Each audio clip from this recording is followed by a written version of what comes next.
Hello बच्चों, let's read the question. Question says that s equal to 0, 1 union 1, 2 union 3, 4 and t जो है हमारे पास क्या है, एलिमेंट गिवन है 0, 1, 2, 3. Then which of the following statement are true? First option है there are infinite many function from s to t. There are infinite many strictly increasing function from s to t. The number of continuous function from s to t is at most 120 and every continuous function from s to t is differentiable. Solve करते question को.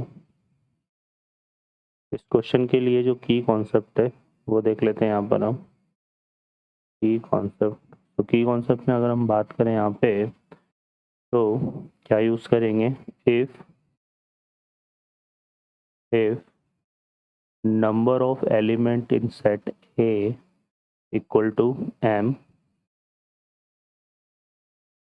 and number of element in set B equal to n, then total number of possible function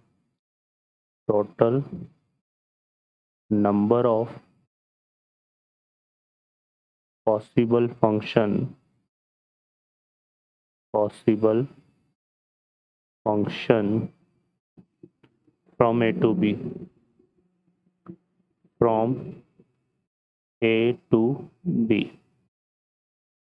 तो ये हमारा define होगा n⁻m. Clear है ना. तो ये चीज़ आ जाएगी. अब यहाँ पर अगर हम देखें तो क्वेश्चन में हमें दिया हुआ है कि सेट एस है यहाँ पर, है ना, जो कि डिफाइन है किस तरह से, 0, 1 यूनियन 1 से 2 और यूनियन 3 से 4. ठीक है, इस तरह से सेट जो एस है वो डिफाइन है. तो इस सेट एस को हम कैसे लिख सकते हैं, यहाँ पे इसको ऐसे भी लिख सकते हैं 0 to 4, बट इसमें से क्या क्या हो जाएगा 1, 2, 3. इस तरह भी इसको राइट कर सकते हैं. ठीक है, अब यहाँ से देखें तो ये 0 to 4 मतलब इसमें नंबर ऑफ एलिमेंट, अगर हम बात करें number of element in set S तो क्या है इन यहाँ पर अगर हम देखेंगे तो इसमें क्या है, इनफाइनाइट एलिमेंट है. ठीक है ना. तो यहाँ पर सेट एस में क्या है हमारे पास, इनफाइनाइट एलिमेंट है. ठीक है, तो इसमें हमारे पास है इनफाइनाइट एलिमेंट. ठीक है, तो सेट एस में इनफाइनाइट एलिमेंट है और सेट टी में अगर हम बात करें तो उसमें कितने 4 एलिमेंट है. और इस फॉर्मूले से देखें तो फिर ये 4 जो है इनफाइनाइट एलिमेंट बनेगा, नंबर ऑफ एलिमेंट, है ना. तो इसका मतलब हम क्या बोल सकते हैं कि जो टोटल नंबर ऑफ फंक्शन होंगे, total number of function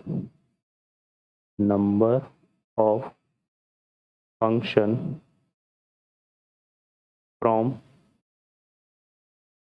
total number of function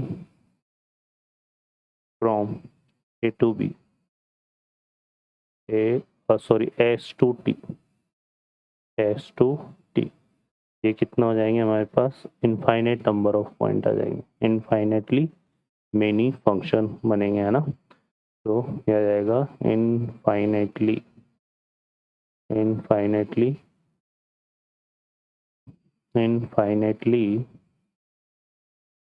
many function. तो इसके रिगार्डिंग देखेंगे तो फर्स्ट ऑप्शन जो है यहाँ पे करेक्ट है. ठीक है, सेकंड में बोल रहा है there are infinite many strictly increasing function.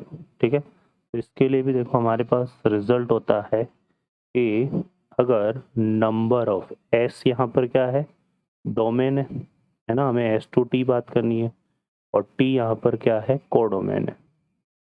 ठीक है, को डोमेन है. ठीक है, और हमारे पास ये रिजल्ट होता है कि number of element in domain, ठीक है, number of element in domain, number of element in domain is greater than to number of element in codomain. अगर डोमेन में कोडोमेन से ज़्यादा एलिमेंट है तो इसका मतलब हमारे पास क्या हो जाएगा, number of strictly increasing function. ठीक है, हम ये बोल सकते हैं कि then number of strictly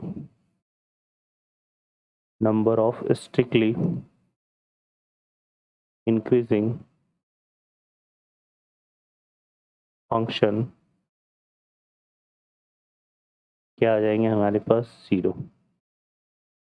number of strictly increasing function हमारे पास क्या हो जाएंगे, 0।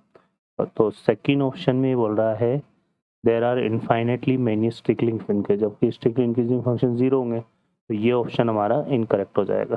ठीक है, अब आते हैं इसमें थर्ड ऑप्शन पर, the number of most continuous function from S to T.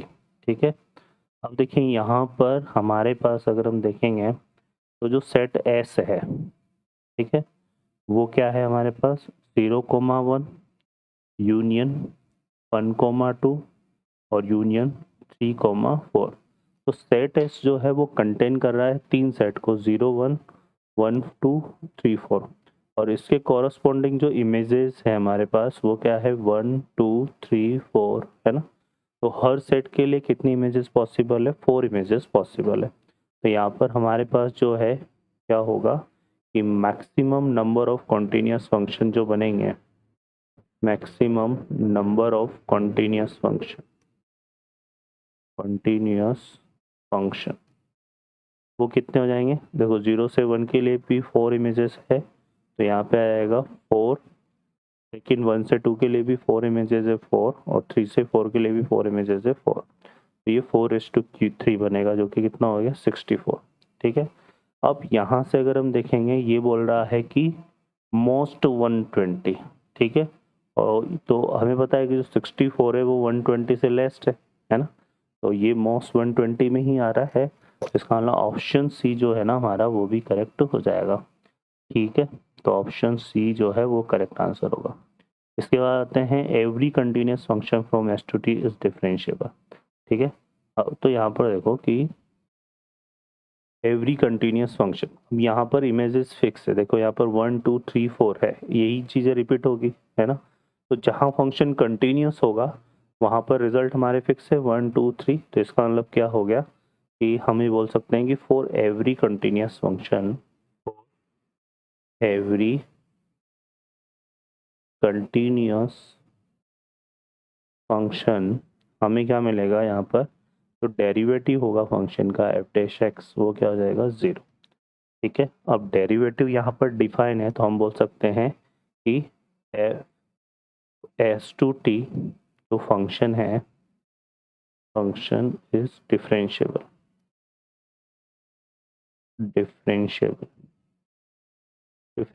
होगा। तो यहाँ पर ऑप्शन डी भी हमारा करेक्ट आंसर होगा। ओके बच्चों, तो यहाँ करेक्ट आंसर हमारे ए, सी और डी होंगे। I hope you understand well. Best of luck, thank you.